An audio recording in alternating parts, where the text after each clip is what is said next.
ओम गं गणपतये नमः। ओम श्री सूर्याय नमः। अथ श्री आदित्य हृदय स्तोत्रम्। ततो युद्ध परिश्रान्तं समरे चिन्तया स्थितं रावणं चाग्रतो दृष्ट्वा युद्धाय समुपस्थितं दैवतैश्च समागम्य द्रष्टुमभ्यागतो रणम् उपगम्याब्रवीद्रामम् अगस्त्यो भगवांस्तदा राम राम महाबाहो शृणु गुह्यं सनातनं येन सर्वा नरीन्वत्स समरे विजयिष्यसि। आदित्यहृदयं पुण्यं सर्वशत्रुविनाशनं जयावहं जपं नित्यं अक्षयं परमं शिवं सर्वमङ्गलमाङ्गल्यं सर्वपापप्रणाशनं चिन्ताशोकप्रशमनं आयुर्वर्धनमुत्तमं रश्मिमन्तं समुद्यन्तं देवासुरनमस्कृतं पूजयस्व विवस्वन्तं भास्करं भुवनेश्वरं सर्वदेवात्मको येष तेजस्वी रश्मिभावनः एष देवासुरगणान् लोकान् पाति गभस्तिभिः एष ब्रह्मा च विष्णुश्च शिवः स्कन्दः प्रजापतिः महेन्द्रो धनदः कालो यमः सोमो ह्यपाम्पतिः पितरो वसवः साध्या अश्विनौ मरुतो मनुः वायुर्वह्निः प्रजः प्राणा ऋतुकर्ता प्रभाकरः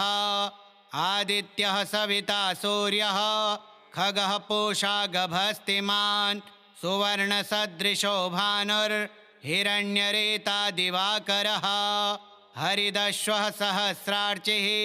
सप्तसप्तिर्मरीचिमान् तिमिरोन्मथनः शम्भुस्त्वष्टा मार्तण्डकोऽंशुमान् हिरण्यगर्भः शिशिरस्तपनो हस्करो रविः अग्निगर्भोदितिः पुत्रः शङ्खः शिशिरनाशनः व्योमनाथस्तमो भेदी ऋग्यजुः सामपारगः घनवृष्टिरपां मित्रो विन्ध्यवीथिप्लवङ्गमः आतपे मण्डली मृत्युः पिङ्गलः सर्वतापनः कविर्विश्वो महातेजा रक्तः सर्वभवोद्भवः नक्षत्रग्रहताराणाम् अधिपो विश्वभावनः तेजसामपि तेजस्वी द्वादशात्मन्नमोऽस्तु ते नमः पूर्वाय गिरये पश्चिमायाद्रये नमः ज्योतिर्गणानां पतये दिनाधिपतये नमः जयाय जयभद्राय हर्यश्वाय नमो नमः नमो नमः सहस्रांशो आदित्याय नमो नमः नम उग्राय वीराय सारंगाय नमो नमः नमः पद्मप्रबोधाय प्रचण्डाय नमोऽस्तु ते ब्रह्मेशानाच्युतेशाय सुरायादित्यवर्चसे भास्वते सर्वभक्ष्याय रौद्राय वपुषे नमः तमोघ्नाय हिमग्नाय शत्रुघ्नाय मितात्मने कृतघ्नघ्नाय देवाय ज्योतिषां पतये नमः तप्तचामीकराभाय हरये विश्वकर्मणे नमस्तमोभिनिघ्नाय रुचये लोकसाक्षिणे नाशयत्येष वैभूतं तमेव सृजते प्रभुः पायत्येष तपत्येष वर्षत्येष गभस्तिभिः एष सुप्तेषु जागर्ति भूतेषु परिनिष्ठितः एष चैवाग्निहोत्रं च फलं चैवाग्निहोत्रिणां देवाश्च क्रतवश्चैव क्रतूनां फलमेव च यानि कृत्यानि लोकेषु सर्वेषु परमप्रभुः एनमापस्सु कृच्छ्रेषु कान्तारेषु भयेषु च कीर्तयन् पुरुषः कश्चिन् नावसेदति राघव पूजयस्वैनमेकाग्रो देवदेवं जगत्पतिम् एतत् त्रिगुणितं जप्त्वा युद्धेषु विजयिष्यसि अस्मिन् क्षणे महाबाहो रावणं त्वं जहिष्यसि। एवमुक्त्वा ततो गस्त्यो जगाम स यथा गतम्। एतत् श्रुत्वा महातेजा नष्टशोको भवत्तदा। धारयामास सुप्रीतो राघवः प्रयतात्मवान्। आदित्यं प्रेक्ष्य जप्त्वेदं परं हर्षमवाप्तवान्। त्रिराचम्य शुचिर्भूत्वा धनुरादाय वीर्यवान्। रावणं प्रेक्ष्य हृष्टात्मा जयार्थं समुपागमात्। सर्वयत्नेन महता वृतस्तस्य वधे भवत्। अथ रविरवदन्निरीक्ष्य रामं मुदितमनाः परमं प्रहृष्यमाणः। निशिचरपतिसंक्षयं विदित्वा सुरगणमध्य गतो वचस्त्वरेति। ततो युद्धपरिश्रान्तं समरे चिन्तया स्थितं। रावणं चाग्रतो दृष्ट्वा युद्धाय समुपस्थितं। दैवतैश्च समागम्य द्रष्टुमभ्यागतो रणम्। उपगम्याब्रवीद्रामम् अगस्त्यो भगवांस्तदा। राम राम महाबाहो शृणु गुह्यं सनातनं। येन सर्वा नरीन्वत्स समरे विजयिष्यसि। आदित्यहृदयं पुण्यं सर्वशत्रुविनाशनं। जयावहं जपं नित्यम् अक्षयं परमं शिवं। सर्वमङ्गलमाङ्गल्यं सर्वपापप्रणाशनं। चिन्ताशोकप्रशमनम् आयुर्वर्धनमुत्तमम्। रश्मिमन्तं समुद्यन्तं देवासुरनमस्कृतं। पूजयस्व विवस्वन्तं भास्करं भुवनेश्वरं। सर्वदेवात्मको ह्येष तेजस्वी रश्मिभावनः। एष देवासुरगणान् लोकान् पाति गभस्तिभिः। एष ब्रह्मा च विष्णुश्च शिवः स्कन्दः प्रजापतिः। महेन्द्रो धनदः कालो यमः सोमो ह्यपाम्पतिः। पितरो वसवः साध्या अश्विनौ मरुतो मनुः। वायुर्वह्निः प्रजः प्राणा ऋतुकर्ता प्रभाकरः। आदित्यः सविता सूर्यः खगः पूषा गभस्तिमान्। सुवर्णसदृशो भानुर्हिरण्यरेता दिवाकरः। हरिदश्वः सहस्रार्चिः सप्तसप्तिर्मरीचिमान्। तिमिरोन्मथनः शम्भुस्त्वष्टा मार्तण्डकोऽंशुमान्। हिरण्यगर्भः शिशिरस्तपनो हस्करो रविः। अग्निगर्भोदितिः पुत्रः शङ्खः शिशिरनाशनः। व्योमनाथस्तमो भेदी ऋग्यजुः सामपारगः। घनवृष्टिरपां मित्रो विन्ध्यवीथिप्लवङ्गमः। आतपे मण्डली मृत्युः पिङ्गलः सर्वतापनः। कविर्विश्वो महातेजा रक्तः सर्वभवोद्भवः। नक्षत्रग्रहताराणाम् अधिपो विश्वभावनः। तेजसामपि तेजस्वी द्वादशात्मन्नमोऽस्तु ते। नमः पूर्वाय गिरये पश्चिमायाद्रये नमः। ज्योतिर्गणानां पतये दिनाधिपतये नमः। जयाय जयभद्राय हर्यश्वाय नमो नमः। नमो नमः सहस्रांशो आदित्याय नमो नमः। नम उग्राय वीराय सारंगाय नमो नमः। नमः पद्मप्रबोधाय प्रचण्डाय नमोऽस्तु ते। ब्रह्मेशानाच्युतेशाय सुरायादित्यवर्चसे। भास्वते सर्वभक्ष्याय रौद्राय वपुषे नमः। तमोघ्नाय हिमग्नाय शत्रुघ्नाय मितात्मने। कृतघ्नघ्नाय देवाय ज्योतिषां पतये नमः। तप्तचामीकराभाय हरये विश्वकर्मणे। नमस्तमोभिनिघ्नाय रुचये लोकसाक्षिणे। नाशयत्येष वैभूतं तमेव सृजते प्रभुः। पायत्येष तपत्येष वर्षत्येष गभस्तिभिः। एष सुप्तेषु जागर्ति भूतेषु परिनिष्ठितः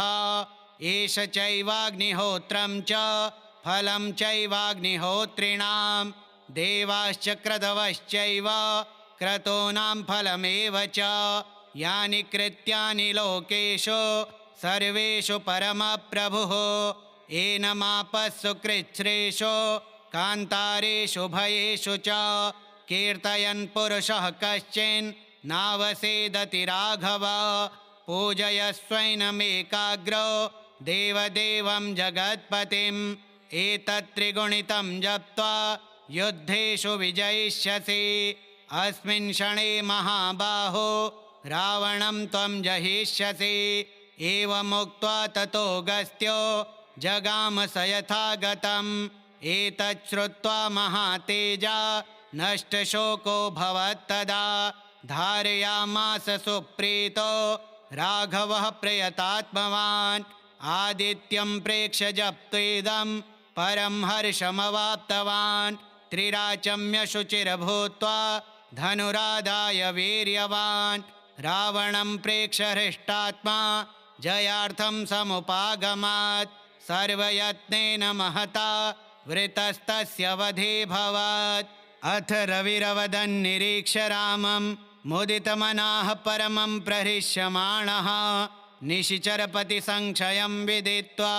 सुरगणमध्यगतो वचस्त्वरेति ततो युद्धपरिश्रान्तं समरे चिन्तया स्थितं रावणं चाग्रतो दृष्ट्वा युद्धाय समुपस्थितं दैवतैश्च समागम्य द्रष्टुमभ्यागतो रणम् उपगम्याब्रवीद्रामम् अगस्त्यो भगवांस्तदा राम राम महाबाहो शृणु गुह्यं सनातनं येन सर्वा नरीन्वत्स समरे विजयिष्यसि आदित्यहृदयं पुण्यं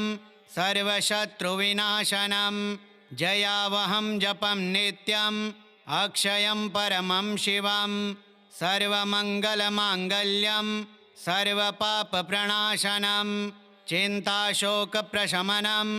आयुर्वर्धनमुत्तमं रश्मिमन्तं समुद्यन्तं देवासुरनमस्कृतं पूजयस्व विवस्वन्तं भास्करं भुवनेश्वरं सर्वदेवात्मको ह्येष तेजस्वी रश्मिभावनः एष देवासुरगणान् लोकान् पाति गभस्तिभिः एष ब्रह्मा च विष्णुश्च शिवः स्कन्दः प्रजापतिः महेन्द्रो धनदः कालो यमः सोमो ह्यपाम्पतिः पितरो वसवः साध्या अश्विनौ मरुतो मनुः वायुर्वह्निः प्रजः प्राणा ऋतुकर्ता प्रभाकरः आदित्यः सविता सूर्यः खगः पूषा गभस्तिमान् सुवर्णसदृशो भानुर्हिरण्यरेता दिवाकरः हरिदश्वः सहस्रार्चिः सप्तसप्तिर्मरीचिमान् तिमिरोन्मथनः शम्भुस्त्वष्टा मार्तण्डकोऽंशुमान् हिरण्यगर्भः शिशिरस्तपनो हस्करो रविः अग्निगर्भोदितिः पुत्रः शङ्खः शिशिरनाशनः व्योमनाथस्तमो भेदी ऋग्यजुः-सामपारगः घनवृष्टिरपां मित्रो विन्ध्यवीथिप्लवङ्गमः आतपे मण्डली मृत्युः पिङ्गलः सर्वतापनः कविर्विश्वो महातेजा रक्तः सर्वभवोद्भवः नक्षत्रग्रहताराणाम् अधिपो विश्वभावनः तेजसामपि तेजस्वी द्वादशात्मन्नमोऽस्तु ते नमः पूर्वाय गिरये पश्चिमायाद्रये नमः ज्योतिर्गणानां पतये दिनाधिपतये नमः जयाय जयभद्राय हर्यश्वाय नमो नमः नमो नमः सहस्रांशो आदित्याय नमो नमः नम उग्राय वीराय सारंगाय नमो नमः नमः पद्मप्रबोधाय प्रचण्डाय नमोऽस्तु ते ब्रह्मेशानाच्युतेशाय सुरायादित्यवर्चसे भास्वते सर्वभक्ष्याय रौद्राय वपुषे नमः तमोघ्नाय हिमग्नाय शत्रुघ्नाय मितात्मने कृतघ्नघ्नाय देवाय ज्योतिषां पतये नमः तप्तचामीकराभाय हरये विश्वकर्मणे नमस्तमोभिनिघ्नाय रुचये लोकसाक्षिणे नाशयत्येष वैभूतं तमेव सृजते प्रभुः पायत्येष तपत्येष वर्षत्येष गभस्तिभिः एष सुप्तेषु जागर्ते भूतेषु परिनिष्ठितः एष चैवाग्निहोत्रं च फलं चैवाग्निहोत्रिणां देवाश्च क्रतवश्चैव क्रतूनां फलमेव च यानि कृत्यानि लोकेषु सर्वेषु परमप्रभुः एनमापस्सु कृच्छ्रेषु कान्तारेषु भयेषु च कीर्तयन् पुरुषः कश्चिन् नावसेदति राघव पूजयस्वैनमेकाग्रो देवदेवं जगत्पतिम् एतत्त्रिगुणितं जप्त्वा युद्धेषु विजयिष्यसि अस्मिन् क्षणे महाबाहो रावणं त्वं जहिष्यसि एवमुक्त्वा ततो गस्त्यो जगाम स यथा गतम् एतच्छ्रुत्वा महातेजा नष्टशोको भवत्तदा धारयामास सुप्रीतो राघवः प्रयतात्मवान् आदित्यं प्रेक्ष्य जप्त्वेदं परं हर्षमवाप्तवान् त्रिराचम्य शुचिर्भूत्वा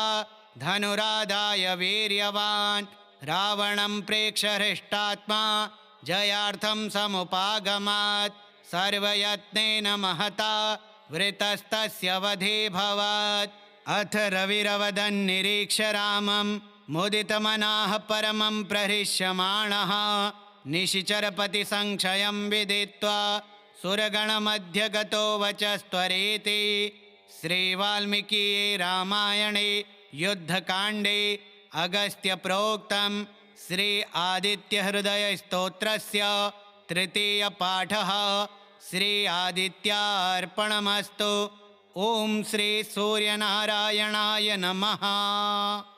अथ श्री आदित्यस्तोत्रम् नवग्रहाणां सर्वेषां सूर्यादीनां पृथक् पृथक् पीडा च दुःसमाराजन् जायते सततं नृणां पीडानाशाय राजेन्द्र नामानि शृणु भास्वतः सूर्यादीनां च सर्वेषां पीडा नश्यति शृण्वतः आदित्यः सविता सूर्यः पूषार्कः शीघ्रगो रविः भगस्त्वष्टार्यमाहंसो हेलिस्तेजो निधिर्हरिः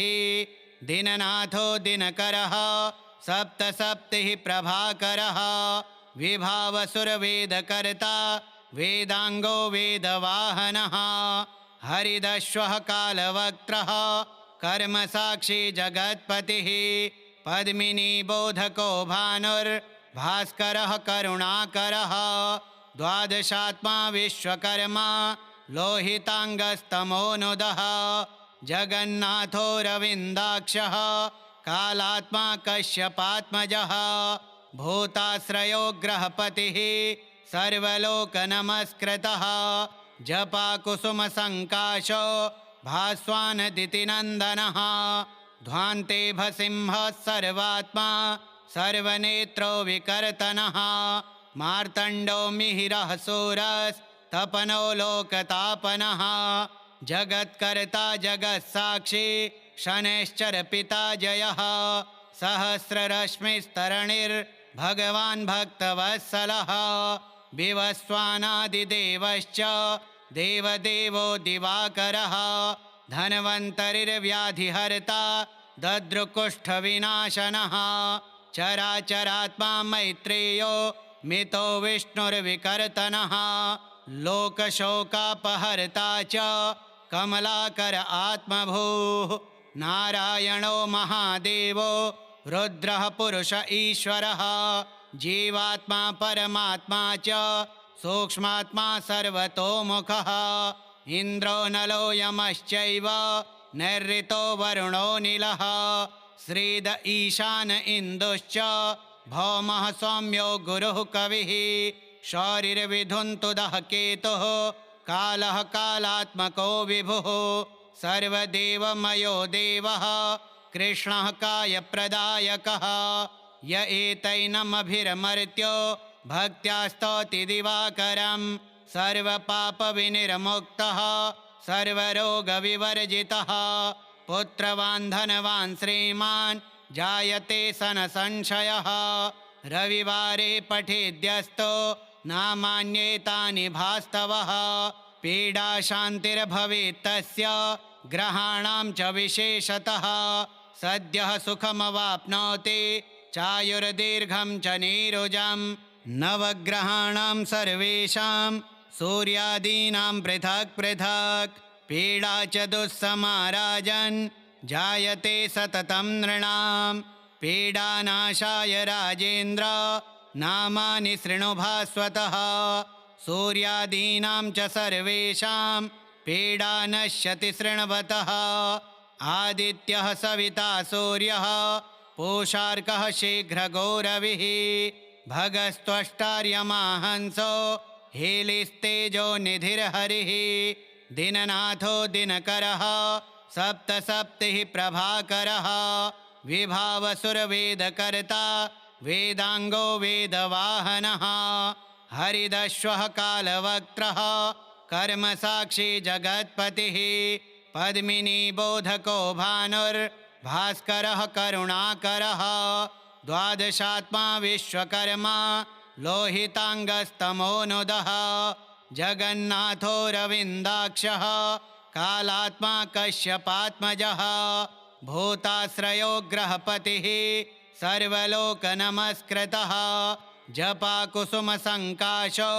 भास्वानदितिनन्दनः ध्वान्ते भसिंहः सर्वात्मा सर्वनेत्रो विकर्तनः मार्तण्डो मिहिरः सूरस्तपनो लोकतापनः जगत्कर्ता जगत्साक्षी शनैश्चर पिता जयः सहस्ररश्मिस्तरणिर्भगवान् भक्तवत्सलः विवस्वानादिदेवश्च देवदेवो दिवाकरः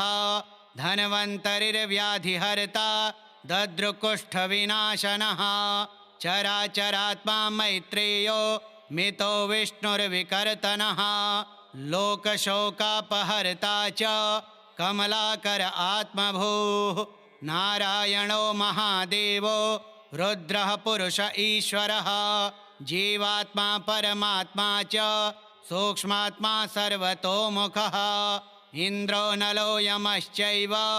नैऋतो वरुणो नीलः श्रीद ईशान इन्दुश्च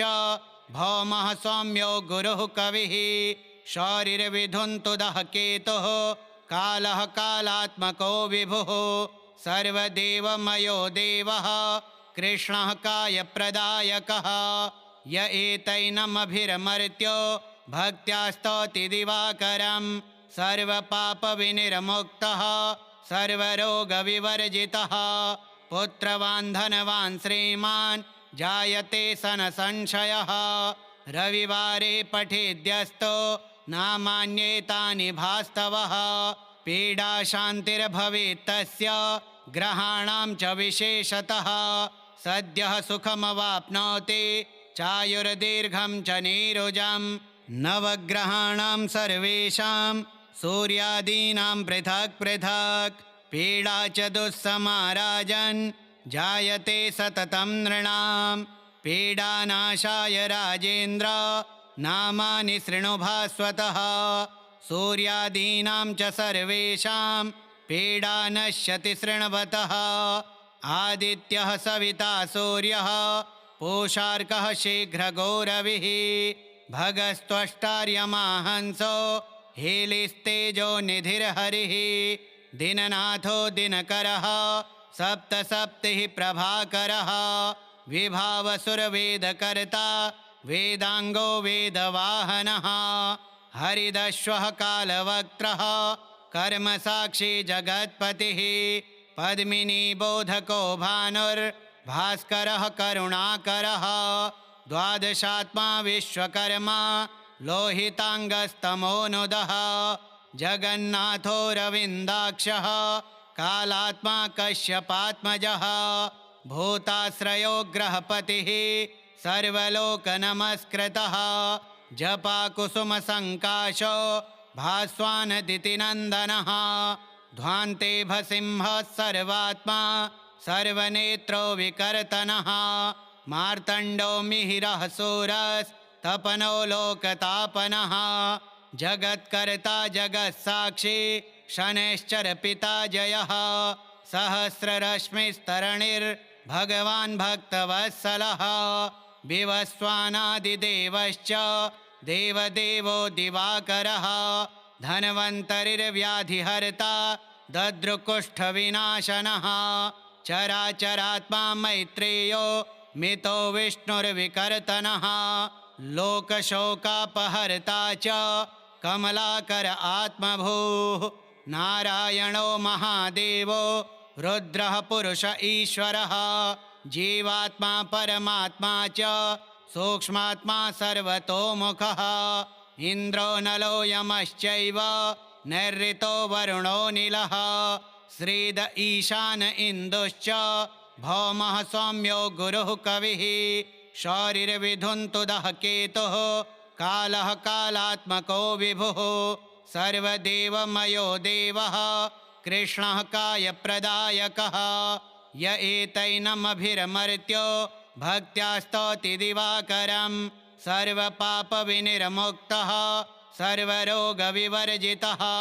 पुत्रवान् धनवान् श्रीमान् जायते सन संशयः रविवारे पठेद्यस्तो नामान्येतानि भास्तवः पीडा शान्तिर्भवेत् तस्य ग्रहाणां च विशेषतः सद्यः सुखमवाप्नोति चायुर्दीर्घं च नीरुजं नवग्रहाणां सर्वेषां सूर्यादीनां पृथक् पृथक् पीडा च दुःसमाराजन् जायते सततं नृणां पीडानाशाय राजेन्द्र नामानि शृणु भास्वतः सूर्यादीनां च सर्वेषां पीडा नश्यति शृण्वतः आदित्यः सविता सूर्यः पूषार्कः शीघ्रगौरविः भगस्त्वष्टार्यमाहंसो हेलिस्तेजो निधिर्हरिः दिननाथो दिनकरः सप्तसप्तिः प्रभाकरः विभावसुरवेदकर्ता वेदांगो वेदवाहनः हरिदश्वः कालवक्त्रः कर्मसाक्षी जगत्पतिः पद्मिनी बोधको भानुर्भास्करः करुणाकरः द्वादशात्मा विश्वकर्मा लोहितांगस्तमोनुदः जगन्नाथो रविन्दाक्षः कालात्मा कश्यपात्मजः भूताश्रयो ग्रहपतिः सर्वलोकनमस्कृतः जपाकुसुमसङ्काशो भास्वानदितिनन्दनः ध्वान्ते भसिंहः सर्वात्मा सर्वनेत्रो विकर्तनः मार्तण्डो मिहिरः सूरस्तपनो लोकतापनः जगत्कर्ता जगत्साक्षी शनैश्चर पिता जयः सहस्ररश्मिस्तरणिर्भगवान् भक्तवत्सलः विवस्वानादिदेवश्च देवदेवो दिवाकरः धन्वन्तरिर्व्याधिहर्ता दद्रुकुष्ठविनाशनः चराचरात्मा मैत्रेयो मितो विष्णुर्विकर्तनः लोकशोकापहर्ता च कमलाकर आत्मभूः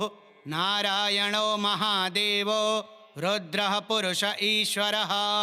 जीवात्मा परमात्मा च सूक्ष्मात्मा सर्वतोमुखः इन्द्रो नलो यमश्चैव नैऋतो वरुणो नीलः श्रीद ईशान इन्दुश्च भौमः सौम्यो गुरुः कविः शौरिर्विधुन्तुदः केतुः कालः कालात्मको विभुः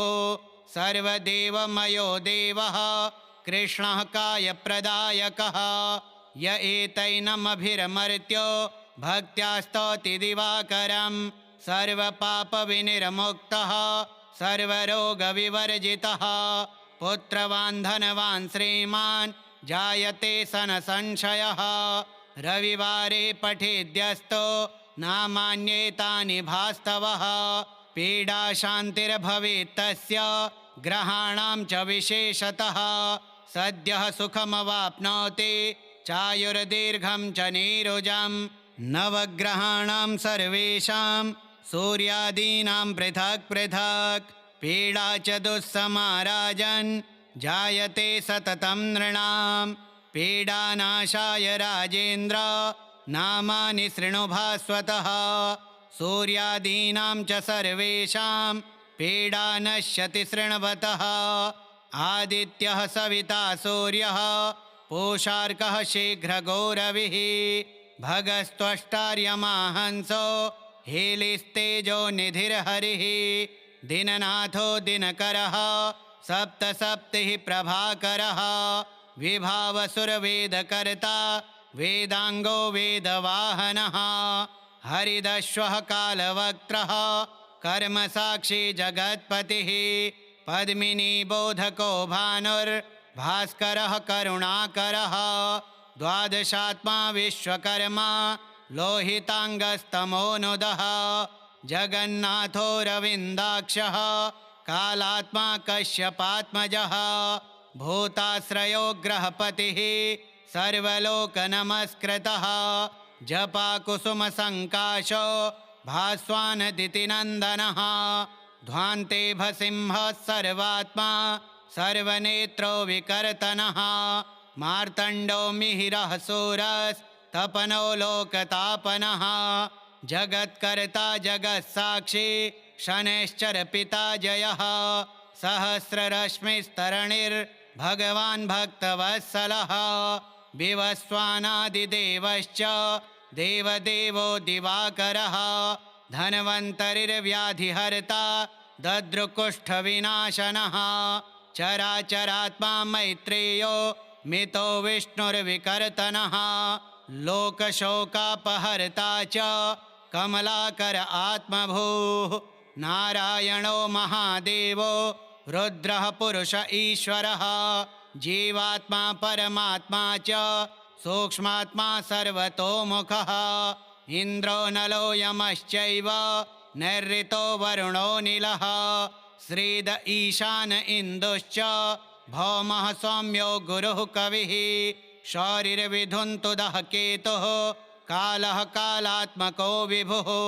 सर्वदेवमयो देवः कृष्णः कायप्रदायकः य एतैनमभिरमर्त्यो भक्त्या स्तौति दिवाकरं सर्वपापविनिर्मुक्तः सर्वरोगविवर्जितः पुत्रवान् धनवान् श्रीमान् जायते सन संशयः रविवारे पठेद्यस्तो नामान्येतानि भास्तवः पीडा शान्तिर्भवेत् तस्य ग्रहाणां च विशेषतः सद्यः सुखमवाप्नोति चायुर्दीर्घं च नीरुजं नवग्रहाणां सर्वेषां सूर्यादीनां पृथक् पृथक् पीडा च दुःसमाराजन् जायते सततं नृणां पीडानाशाय राजेन्द्र नामानि शृणु भास्वतः सूर्यादीनां च सर्वेषां पीडा नश्यति शृण्वतः आदित्यः सविता सूर्यः पूषार्कः शीघ्रगौरविः भगस्त्वष्टार्यमाहंसो हेलिस्तेजो निधिर्हरिः दिननाथो दिनकरः सप्तसप्तिः प्रभाकरः विभावसुरवेदकर्ता वेदांगो वेदवाहनः हरिदश्वः कालवक्त्रः कर्मसाक्षी जगत्पतिः पद्मिनी बोधको भानुर्भास्करः करुणाकरः द्वादशात्मा विश्वकर्मा लोहितांगस्तमोनुदः जगन्नाथो रविन्दाक्षः कालात्मा कश्यपात्मजः भूताश्रयो ग्रहपतिः सर्वलोकनमस्कृतः जपाकुसुमसङ्काशो भास्वानदितिनन्दनः ध्वान्ते भसिंहः सर्वात्मा सर्वनेत्रो विकर्तनः मार्तण्डो मिहिरः सूरस्तपनो लोकतापनः जगत्कर्ता जगत्साक्षी शनैश्चर पिता जयः सहस्ररश्मिस्तरणिर्भगवान् भक्तवत्सलः विवस्वानादिदेवश्च देवदेवो दिवाकरः धन्वन्तरिर्व्याधिहर्ता दद्रुकुष्ठविनाशनः चराचरात्मा मैत्रेयो मितो विष्णुर्विकर्तनः लोकशोकापहर्ता च कमलाकर आत्मभूः नारायणो महादेवो रुद्रः पुरुष ईश्वरः जीवात्मा परमात्मा च सूक्ष्मात्मा सर्वतोमुखः इन्द्रो नलो यमश्चैव नैऋतो वरुणो नीलः श्रीद ईशान इन्दुश्च भौमः सौम्यो गुरुः कविः शौरिर्विधुन्तुदः केतुः कालः कालात्मको विभुः सर्वदेवमयो देवः कृष्णः कायप्रदायकः य एतैनमभिरमर्त्यो भक्त्या स्तौति दिवाकरं सर्वपापविनिर्मुक्तः सर्वरोगविवर्जितः पुत्रवान् धनवान् श्रीमान् जायते सन संशयः रविवारे पठेद्यस्तो नामान्येतानि भास्तवः पीडा शान्तिर्भवेत् तस्य ग्रहाणां च विशेषतः सद्यः सुखमवाप्नोति चायुर्दीर्घं च नीरुजं नवग्रहाणां सर्वेषां सूर्यादीनां पृथक् पृथक् पीडा च दुःसमाराजन् जायते सततं नृणां पीडानाशाय राजेन्द्र नामानि शृणु भास्वतः सूर्यादीनां च सर्वेषां पीडा नश्यति शृण्वतः आदित्यः सविता सूर्यः पूषार्कः शीघ्रगौरविः भगस्त्वष्टार्यमाहंसो हेलिस्तेजो निधिर्हरिः दिननाथो दिनकरः सप्तसप्तिः प्रभाकरः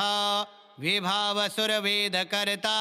वेदांगो वेदवाहनः हरिदश्वः कालवक्त्रः कर्मसाक्षी जगत्पतिः पद्मिनी बोधको भानुर्भास्करः करुणाकरः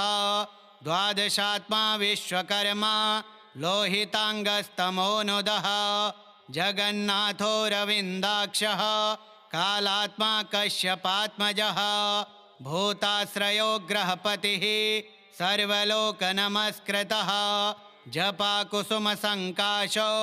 भास्वानदितिनन्दनः ध्वान्ते भसिंहः सर्वात्मा सर्वनेत्रो विकर्तनः मार्तण्डो मिहिरः सूरस्तपनो लोकतापनः जगत्कर्ता जगत्साक्षी शनैश्चर पिता जयः सहस्ररश्मिस्तरणिर्भगवान् भक्तवत्सलः विवस्वानादिदेवश्च देवदेवो दिवाकरः धन्वन्तरिर्व्याधिहर्ता दद्रुकुष्ठविनाशनः चराचरात्मा मैत्रेयो मितो विष्णुर्विकर्तनः लोकशोकापहर्ता च कमलाकर आत्मभूः नारायणो महादेवो रुद्रः पुरुष ईश्वरः जीवात्मा परमात्मा च सूक्ष्मात्मा सर्वतोमुखः इन्द्रो नलो यमश्चैव नैऋतो वरुणो नीलः श्रीद ईशान इन्दुश्च भौमः सौम्यो गुरुः कविः शौरिर्विधुन्तुदः केतुः कालः कालात्मको विभुः सर्वदेवमयो देवः कृष्णः कायप्रदायकः य एतैनमभिरमर्त्यो भक्त्या स्तौति दिवाकरं सर्वपापविनिर्मुक्तः सर्वरोगविवर्जितः पुत्रवान् धनवान् श्रीमान् जायते सन संशयः रविवारे पठेद्यस्तो नामान्येतानि भास्तवः पीडा शान्तिर्भवेत् तस्य ग्रहाणां च विशेषतः सद्यः सुखमवाप्नोति चायुर्दीर्घं च नीरुजं श्रीभविष्यपुराणे आदित्यस्तोत्रम् श्री आदित्यार्पणमस्तु। अथ श्री दक्षिणकालिका कवचं। भैरव उवाच कालिकाया महाविद्या कथिता भुवि दुर्लभा तथापि हृदये शल्यम् अस्ति देवि कृपां कुरु कवचन्तो महादेवी कथयस्वानुकम्पया यदि नो कथ्यते मातर्विमुञ्चामि तदा तनुम्। श्रीदेव्युवाच शङ्कापि जायते वत्स तव स्नेहात् प्रकाशितं न वक्तव्यं न द्रष्टव्यमतिगुह्यतरं महात्। कालिका जगतां माता शोकदुःखविनाशिनी विशेषतः कलियुगे महापातकहारिणी। काली मे पुरतः पातु पृष्ठतश्च कपालिनी कुल्ला मे दक्षिणे पातु कुरुकुल्ला तथोत्तरे विरोधिनी शिरः पातु विप्रचित्ता तु चक्षुषी उग्रा मे नासिकां पातु कर्णौ चोग्रप्रभामता वदनं पातु मे दीप्ता नीला च चिबुकं सदा घनाग्रीवां सदा पातु बलाका बाहुयोग्मकं मात्रा पातु करद्वन्द्वं वक्षो मुद्रा सदावतो मिता पातु स्तनद्वन्द्वं योनिमण्डलदेवता ब्राह्मी मे जठरं पातु नाभिं नारायणी तथा ऊरो माहेश्वरी नित्यं चामुण्डा पातु लिङ्गकं कौमारी च कटिं पातु तथैव जानुयोग्मकम् अपराजिता च पादौ मे वाराही पातु चाङ्गुलीन् सन्धिस्थानं नारसिंही पत्रस्था देवतावतो रक्षाहीनं तु यस्थानं वर्जितं कवचेन तो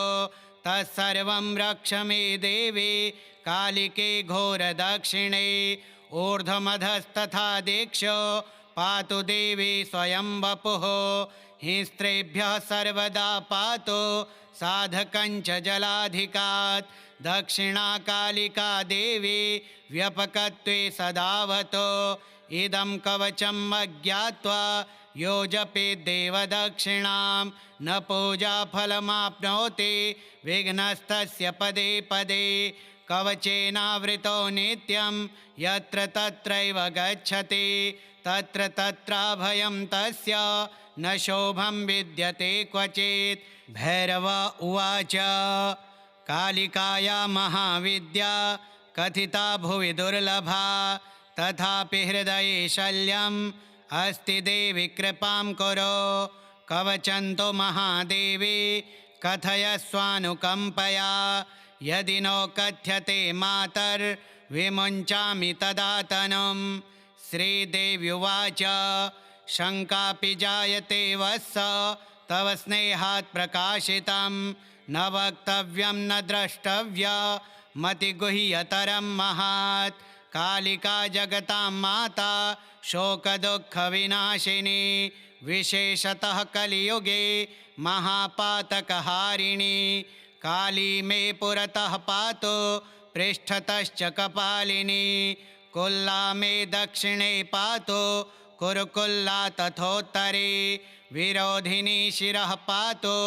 विप्रचित्ता तु चक्षुषी उग्रा मे नासिकां पातु कर्णौ चोग्रप्रभामता वदनं पातु मे दीप्ता नीला च चिबुकं सदा घनाग्रीवां सदा पातु बलाका बाहुयोग्मकं मात्रा पातु करद्वन्द्वं वक्षो मुद्रा सदावतो मिता पातु स्तनद्वन्द्वं योनिमण्डलदेवता ब्राह्मी मे जठरं पातु नाभिं नारायणी तथा ऊरो माहेश्वरी नित्यं चामुण्डा पातु लिङ्गकं कौमारी च कटिं पातु तथैव जानुयोग्मकम् अपराजिता च पादौ मे वाराही पातु चाङ्गुलीन् सन्धिस्थानं नारसिंही पत्रस्था देवतावतो रक्षाहीनं तु यस्थानं वर्जितं कवचेन तो तत्सर्वं रक्ष मे देवी कालिके घोरदक्षिणे ऊर्ध्वमधस्तथा दीक्षो पातु देवी स्वयं वपुः हिंस्त्रेभ्यः सर्वदा पातु साधकञ्च जलाधिकात् दक्षिणा कालिका देवी व्यपकत्वे सदावतो इदं कवचम् अज्ञात्वा यो जपेद्देवदक्षिणां न पूजाफलमाप्नोति विघ्नस्तस्य पदे पदे कवचेनावृतो नित्यं यत्र तत्रैव गच्छति तत्र तत्राभयं तस्य न शोभं विद्यते क्वचित्। भैरव उवाच कालिकाया महाविद्या कथिता भुवि दुर्लभा तथापि हृदये शल्यम् अस्ति देवि कृपां कुरु कवचन्तो महादेवी कथयस्वानुकम्पया यदि नो कथ्यते मातर्विमुञ्चामि तदा तनुं। श्रीदेव्युवाच शङ्कापि जायते वत्स तव स्नेहात् प्रकाशितं न वक्तव्यं न द्रष्टव्यमतिगुह्यतरं महात् कालिका जगतां माता शोकदुःखविनाशिनी विशेषतः कलियुगे महापातकहारिणी काली मे पुरतः पातु पृष्ठतश्च कपालिनी कुल्ला मे दक्षिणे पातु कुरुकुल्ला तथोत्तरे विरोधिनी शिरः पातु विप्रचित्ता तु चक्षुषी उग्रा मे नासिकां पातु कर्णौ चोग्रप्रभामता वदनं पातु मे दीप्ता नीला च चिबुकं सदा घनाग्रीवां सदा पातु बलाका बाहुयोग्मकं मात्रा पातु करद्वन्द्वं वक्षो मुद्रा सदावतो मिता पातु स्तनद्वन्द्वं योनिमण्डलदेवता ब्राह्मी मे जठरं पातु नाभिं नारायणी तथा ऊरो माहेश्वरी नित्यं चामुण्डा पातु लिङ्गकं कौमारी च कटिं पातु तथैव जानुयोग्मकम् अपराजिता च पादौ मे वाराही पातु चाङ्गुलीन् सन्धिस्थानं नारसिंही पत्रस्था देवतावतो रक्षाहीनं तु यस्थानं वर्जितं कवचेन तो तत्सर्वं रक्ष मे देवी कालिके घोरदक्षिणे ऊर्ध्वमधस्तथा दीक्षो पातु देवी स्वयं वपुः हिंस्त्रेभ्यः सर्वदा पातु साधकञ्च जलाधिकात् दक्षिणा कालिका देवी व्यपकत्वे सदावतो इदं कवचम् अज्ञात्वा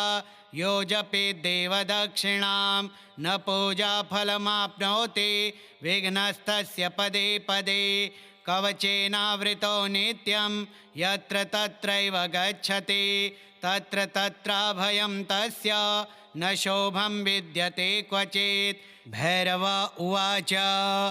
कालिकाया महाविद्या कथिता भुवि दुर्लभा तथापि हृदये शल्यम् अस्ति देवि कृपां कुरु कवचन्तो महादेवी कथयस्वानुकम्पया यदि नो कथ्यते मातर्विमुञ्चामि तदा तनुं। श्रीदेव्युवाच शङ्कापि जायते वत्स तव स्नेहात् प्रकाशितं न वक्तव्यं न द्रष्टव्यमतिगुह्यतरं महात् कालिका जगतां माता शोकदुःखविनाशिनी विशेषतः कलियुगे महापातकहारिणी काली मे पुरतः पातु पृष्ठतश्च कपालिनी कुल्ला मे दक्षिणे पातु कुरुकुल्ला तथोत्तरे विरोधिनी शिरः पातु विप्रचित्ता तु चक्षुषी उग्रा मे नासिकां पातु कर्णौ चोग्रप्रभामता वदनं पातु मे दीप्ता नीला च चिबुकं सदा घनाग्रीवां सदा पातु बलाका बाहुयोग्मकं मात्रा पातु करद्वन्द्वं वक्षो मुद्रा सदावतो मिता पातु स्तनद्वन्द्वं योनिमण्डलदेवता ब्राह्मी मे जठरं पातु नाभिं नारायणी तथा ऊरो माहेश्वरी नित्यं चामुण्डा पातु लिङ्गकं कौमारी च कटिं पातु तथैव जानुयोग्मकम् अपराजिता च पादौ मे वाराही पातु चाङ्गुलीन् सन्धिस्थानं नारसिंही पत्रस्था देवतावतो रक्षाहीनं तु यस्थानं वर्जितं कवचेन तो तत्सर्वं रक्ष मे देवी कालिके घोरदक्षिणे ऊर्ध्वमधस्तथा दीक्षो पातु देवी स्वयं वपुः हिंस्त्रेभ्यः सर्वदा पातु साधकञ्च जलाधिकात् दक्षिणा कालिका देवी व्यपकत्वे सदावतो इदं कवचम् अज्ञात्वा यो जपेद्देवदक्षिणां न पूजाफलमाप्नोति विघ्नस्तस्य पदे पदे कवचेनावृतो नित्यं यत्र तत्रैव गच्छति तत्र तत्राभयं तस्य न शोभं विद्यते क्वचित्। भैरव उवाच कालिकाया महाविद्या कथिता भुवि दुर्लभा तथापि हृदये शल्यम् अस्ति देवि कृपां कुरु कवचं तु महादेवी कथयस्वानुकम्पया यदि नो कथ्यते मातर्विमुञ्चामि तदा तनुं। श्रीदेव्युवाच शङ्कापि जायते वत्स तव स्नेहात् प्रकाशितं न वक्तव्यं न द्रष्टव्यमतिगुह्यतरं महात् कालिका जगतां माता शोकदुःखविनाशिनी विशेषतः कलियुगे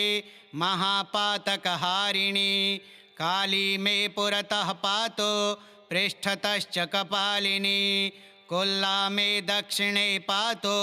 कुरुकुल्ला तथोत्तरे विरोधिनी शिरः पातु विप्रचित्ता तु चक्षुषी उग्रा मे नासिकां पातु कर्णौ चोग्रप्रभामता वदनं पातु मे दीप्ता नीला च चिबुकं सदा घनाग्रीवां सदा पातु बलाका बाहुयोग्मकं मात्रा पातु करद्वन्द्वं वक्षो मुद्रा सदावतो मिता पातु स्तनद्वन्द्वं योनिमण्डलदेवता ब्राह्मी मे जठरं पातु नाभिं नारायणी तथा ऊरो माहेश्वरी नित्यं चामुण्डा पातु लिङ्गकं कौमारी च कटिं पातु तथैव जानुयोग्मकम् अपराजिता च पादौ मे वाराही पातु चाङ्गुलीन् सन्धिस्थानं नारसिंही पत्रस्था देवतावतो रक्षाहीनं तु यस्थानं वर्जितं कवचेन तो तत्सर्वं रक्ष मे देवी कालिके घोरदक्षिणे ऊर्ध्वमधस्तथा दीक्षो पातु देवी स्वयं वपुः हिंस्त्रेभ्यः सर्वदा पातु साधकञ्च जलाधिकात् दक्षिणा कालिका देवी व्यपकत्वे सदावतो इदं कवचम् अज्ञात्वा यो जपेद्देवदक्षिणां न पूजाफलमाप्नोति विघ्नस्तस्य पदे पदे कवचेनावृतो नित्यं यत्र तत्रैव गच्छति तत्र तत्राभयं तस्य न शोभं विद्यते क्वचित्। भैरव उवाच कालिकाया महाविद्या कथिता भुवि दुर्लभा तथापि हृदये शल्यम् अस्ति देवि कृपां कुरु कवचं तु महादेवी कथयस्वानुकम्पया यदि नो कथ्यते मातर्विमुञ्चामि तदा तनुं। श्रीदेव्युवाच शङ्कापि जायते वत्स तव स्नेहात् प्रकाशितं न वक्तव्यं न द्रष्टव्यमतिगुह्यतरं मतिगुह्यतरं महात् कालिका जगतां माता शोकदुःखविनाशिनी विशेषतः कलियुगे महापातकहारिणी काली मे पुरतः पातु पृष्ठतश्च कपालिनी कुल्ला मे दक्षिणे पातु कुरुकुल्ला तथोत्तरे विरोधिनी शिरः पातु विप्रचित्ता तु चक्षुषी उग्रा मे नासिकां पातु कर्णौ चोग्रप्रभामता वदनं पातु मे दीप्ता नीला च चिबुकं सदा घनाग्रीवां सदा पातु बलाका बाहुयोग्मकं मात्रा पातु करद्वन्द्वं वक्षो मुद्रा सदावतो मिता पातु स्तनद्वन्द्वं